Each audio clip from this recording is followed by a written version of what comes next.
All right, Coach. We typically kind of just run through the good, bad, and the ugly. So I guess give you the good, bad, and the ugly from Villanova. Oh man, the bad is the ugly is we lost. The bad is when you're playing a team like that, every possession matters. I think the biggest thing you go back and you look at offensively, third down, we wanted to be more efficient there. This was the first game we were 0-2 on fourth down. We've been a lot better in that. So those would be the bad. We wanted to be better on third down offensively. And then on fourth down, we were 0-2. The good is, again, here we are playing a team that's, ranked in the top 15 in the country, and we're a play away from, taking the lead and kind of seeing what could happen. So the fact that our guys are playing as hard as they are, competing as hard as they are, that's the good that you see from this football team, that we're right there, but we also know that when you're playing teams like that 2 or 3 possessions on each side of the ball and in special teams, when I told our guys, there's probably, if you go offense, defense, special teams, there's 6 plays that if you could say, if we could get those 6 plays back, 2 on each side of the ball, where can you be at? So, we still stress those things, starting yesterday in practice of we've got to be better. Special penalties were down. I think we only had 4. So again, from the week before, I think it was 2. Now we're at 4. So that part of it. But again, you're going to see there's probably 2 plays on every phase that you say, if we could get those 2 plays back, what could have been? We talked about Jaquan Snipes a lot this year, whether it was after the game in Villanova or right. several times throughout the season. Just what has made him kind of so primed to be able to step up in the run game when you guys need him this year? His maturity, him being here since 2020, kind of being in the background. He was on all the special teams, played some last year, but was probably banged up and injured probably 3 or 4 games of last year, and so now he's fully healthy, has a great grasp of the offense, and then there's just his opportunity, his time, and he's taking advantage of it. You talk about it all the time, next man up, are you ready? And there was a couple times last year where he had that opportunity and he just didn't take advantage of it. This year he's taking advantage of it.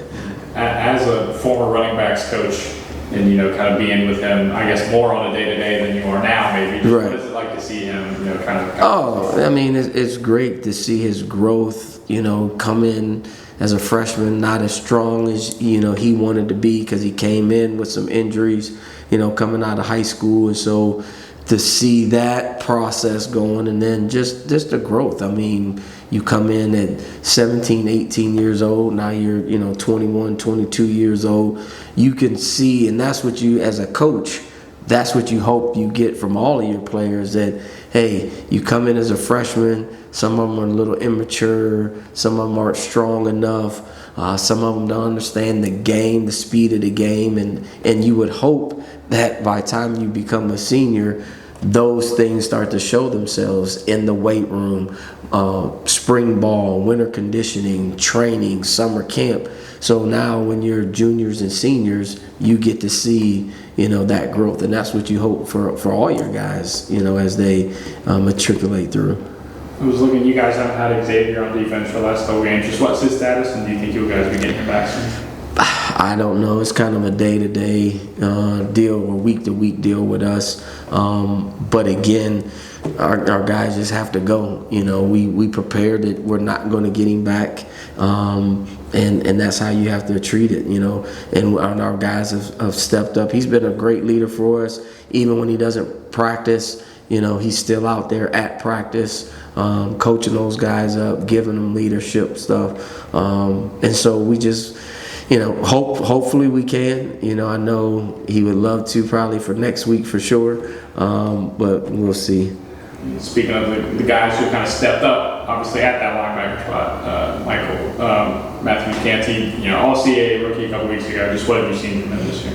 Just, tremendous growth. You kind of saw it when he first got here, but there you had some older guys in front, and so and there was a little bit of immaturity, a little bit. But the one thing that you can see is now that he's been put in that role, like he has ran with it, and he's going to be a good one, a real good one. I think the knowledge of the game he has, the speed of the game he understands. He still is going to make some freshman mistakes at times, but for the most part, to see him grow this quickly in this short period of time has been great. Kind of to that point, how gratifying is that? Where some people don't mature and grow that fast. You've got a guy who in 9 weeks has really done it. Yeah, it's great because we've been banged up at that position. You go in there with 11, 12 linebackers, and then you're down to like 4 or 5, and now all of a sudden you're counting on a freshman, and most places you really aren't counting on your freshman to come in and contribute like that, but he has, and for us it's been great. Scout on Towson. Another tough opponent. In my mind, they could be ranked in the top 25 as well. They've got 2 great running backs. They got a tight end that they're going to put everywhere on the field, so you better know where he's at. They've got 2 other wideouts that they'll get the ball to. Defensively, a bend, don't break type mentality. I think I was telling somebody their D-line doesn't, on the stats, it doesn't show that they're a bunch of this and bunch of that, but they get after it and put pressure on you, so it frees up their linebackers to really be able to make plays.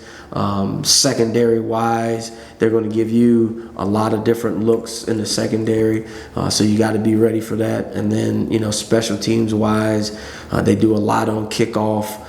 They've had a fake punt, they ran a fake punt, so they do enough on special teams to keep you up at night, making sure that you're prepared for that. So again, all around, a good team from top to bottom. You're going to their place. They're hungry for a win. So, we got our hands full. We're going to prepare like crazy to get after these guys, but they're a very good football team that, again, you can't put the ball on the ground. You got to eliminate the penalties, and our defense has to play lights out again. All right, Jordan, just I guess your final takeaways from the game with Villanova. I feel like we did a really good job on defense. We kind of played lights out. We put in like some bad predicaments, but we did what we had to do to just get off the field. Villanova's a really good team. They're, I believe, like number 12 or 13 in the country. So being able to see how we could be able to put up a fight with those guys, I'm really proud of our guys and our team to be able to do that. As you guys are progressing through the season and everything, how do you feel like the defensive unit as a whole? I know we talked about this a lot. Yeah. How do you feel like you guys continue to get better at that? I feel like game after game, we keep getting better and better and realizing how much talent and how much potential that we really have. Like I said in my old interview, it's a respect thing that we're going after, and I feel like that's what we're really building. So I want to be able to next year, once these guys step on this field next year, like they have that respect to go out there and be able to go out there and play. Do you feel like there's still more room to grow for this defense? Definitely. Every day our coaches tell us like little things that we need to work on. Like, we haven't played a perfect game yet. So once we get to that point, I feel like we'll be able to, especially with these last 3 games, like we definitely have a lot of room to grow and be able to do that. So kind of to that point, what are some things, not necessarily exactly last week or the last couple of weeks, that you feel like, hey, we need to tighten these up as we continue on these last 3 games? Yeah, it's just like little things, like maybe one person might be getting out their gap, or maybe like one person not running to the ball. But that's definitely something that we're putting emphasis on. Like we still do pursuit drill and practice every single week. Just putting emphasis on like the walkthrough, staying in your gaps, doing the right thing, just being a completely sound defense, and just like being just all on the same accord. Michael Matthews-Canty, a freshman linebacker, has stepped up in these last couple games. What have you seen from him as a veteran? What have you seen from him? Yeah, Mike, he's grown. He's going to be a big time player. He came into camp, he was making a lot of plays, and that caught my eye off of the first couple of days in camp. He's catching interceptions, and then he plays special teams in the first couple of games, and he's making every single tackle on special teams. So, and I always told him, I'm like, yo, just be ready. Like, you never know what happens. Your number could be called. Like, you're doing your thing on special teams, so they're gonna call your number sooner or later. And he got the opportunity. He stepped up to the plate. So I'm proud of him for that.